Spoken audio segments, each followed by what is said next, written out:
This is an incredible story because we've talked about how the Jews have been assaulted for the last 4,000 years. But this was a very interesting story because in this town, Jews and Poland's and people that are from that country lived together in harmony for about 300 years. They went to school together. They worked together. They probably socialized together. Somehow, the Jews and the Polish were able to get together with no problems. But then the Germans came to that particular part of the world and said, because you have Jews living in this particular city, this area, you have the right, you have the authority to kill them and to take all their property. For 300 years, they had lived in peace until somebody came in and said, you have the right to take everything they have, all of their land and all of their possessions. And that's exactly what they did. They killed 1,600 Jews in a period of 2 weeks. They just exterminated them because somebody said it was okay to do it. Now, I want to ask you a question. How were they able to convince them to do that after 300 years of certain, what we would call normal behavior? Because there was something in their heart.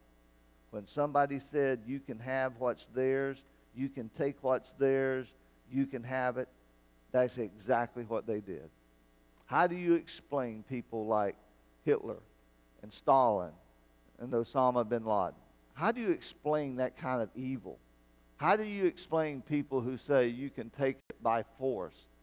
You can have it. It's okay to kill and to murder and, quote, even to do that in, quote, the name of Allah. My point is this. There's a problem today. It's just not in the Middle East. It's in America. It's a problem of the heart.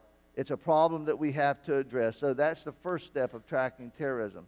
Now, the next thing I want us to look at as we look at this series is the historical chronicles of how this is happening in the Middle East, because that's kind of where we are in this particular series. Go back to the Garden of Eden. And most scholars will agree today that the Garden of Eden is over in the Middle East, probably somewhere in the area of Iraq, to be honest with you. That's where it all started. That's where the Garden of Eden was located. Then we all, remember that story. God put man there in a perfect place, and all of a sudden then there was the murder between two brothers. And then when you go to Genesis chapter 11, and we talked about this on a couple Wednesday nights ago, that the first time we find people saying they want to have their own way, live their own life, and have their own religion was in Genesis 11. Remember when they built that Tower of Babel, where they were going to build this tower up to God, do it in their name and their strength.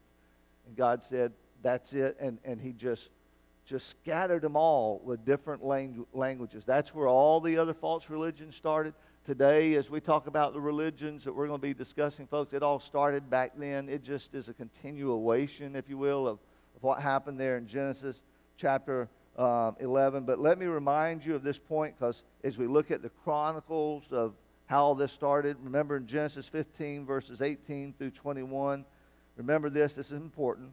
On that day, the Lord made a covenant with Abraham, saying, I give you this land to your offspring. And then he described the land, and we talked about that 2 weeks ago.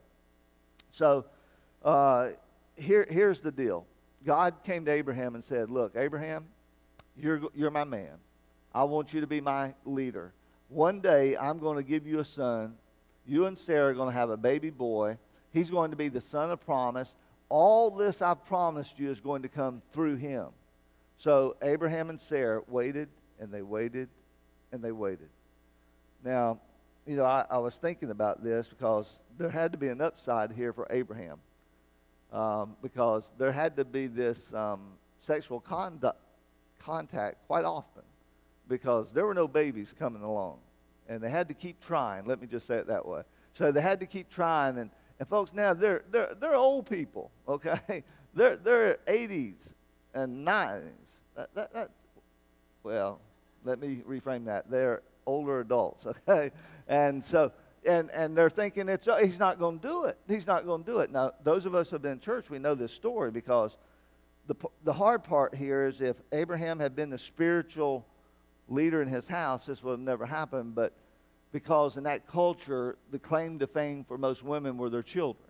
That's really how they kind of made their name was by the children. If you didn't have any children, you were looked down upon. You were frowned upon. You didn't have any rights. But Sarah one day went to her husband Abraham and said, you know, I guess God's forgotten about his promise. You know, he said he was going to give us this child, and he was going to be the son of promise. He's not doing it.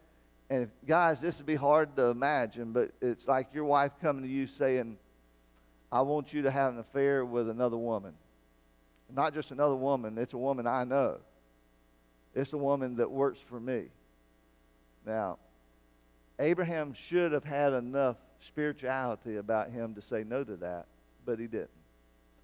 And Abraham, unfortunately, because he wanted a son too, I guess as bad as she did, Hagar, which was the servant, got together. They had sexual intercourse, and she got pregnant. And she had a baby, boy. His name was Ishmael. There's a lot of different ways you can pronounce that. But he's the son that was supposed to be the son of promise, but is not the son of promise. But he's the guy that the people in the Middle East associate with. And I want you to look at how the Bible describes him when he comes out, what he's going to be like. Look at this in Genesis chapter 16, verse 12. This man will be like a wild ass. You didn't believe I'd ever say that in church, did you? This man will be like a wild ass. His hand will be against everyone, and everyone's hand will be against him. He will live at odds with all his brothers. So here you have this son, and he's now about 13 years of age, and all of a sudden God knocks on the door of Abraham and says, guess what? It's time now for you to have that son I promised you. 13 years have gone by. This little guy's a teenager now. God says, this is the son I talked about. When I make a promise to you, you can take it to the bank. So now they're like 90 and 100. I mean, that's way past Medicare. I mean, and they're going to have a son. And the Bible tells us it was Isaac. But here's the important verses. Look at Genesis chapter 17, because this kind of helps us to understand what's happened in the Middle East. But God said, no, your wife Sarah will bear you a son. You will name him Isaac. I will confirm my covenant with him as an everlasting covenant and offspring after him. And as for Ishmael, look at this. I have heard you. I will certainly bless him. I will make him fruitful, and he will multiply him greatly, and he will father 12 tribe leaders, and I will make him a great nation. Now, this is where a lot of people fail to realize that because both of these boys are the seed of Abraham, that God literally did give a blessing to both of them. But the covenant blessing, the blessing of the future, the blessing that God had planned was with Isaac, still trumps the blessing he gave the other son. But he said to the other son, you will be a great nation. There'll be a lot of people that will be a part of your descendants. That is the Muslim people today that practice Islam in the Middle East. And they estimate today there's probably about 175 million. They're in that same landmass area of biblical times. And as we talked about last week or 2 weeks ago, there's only about 7 million Jews in Israel. 175 million Muslims, 7 million Jews. So that sets up, what's taking place. The third point I want to talk about is the hermeneutical concern. That's a long word. You got to understand I had to find a word that started with H, okay? So that's something we did in seminary, and that is the scientific study of Scripture. But what does that mean? What I'm trying to say is that when this other boy came along, there was another religion that developed under him. And that is the religion today of Islam. And most of us today are trying, to figure this out, how it all works and how the Muslim faith, is to be looked at. And I got to say this, and you got to hear me, folks. Listen to me very carefully.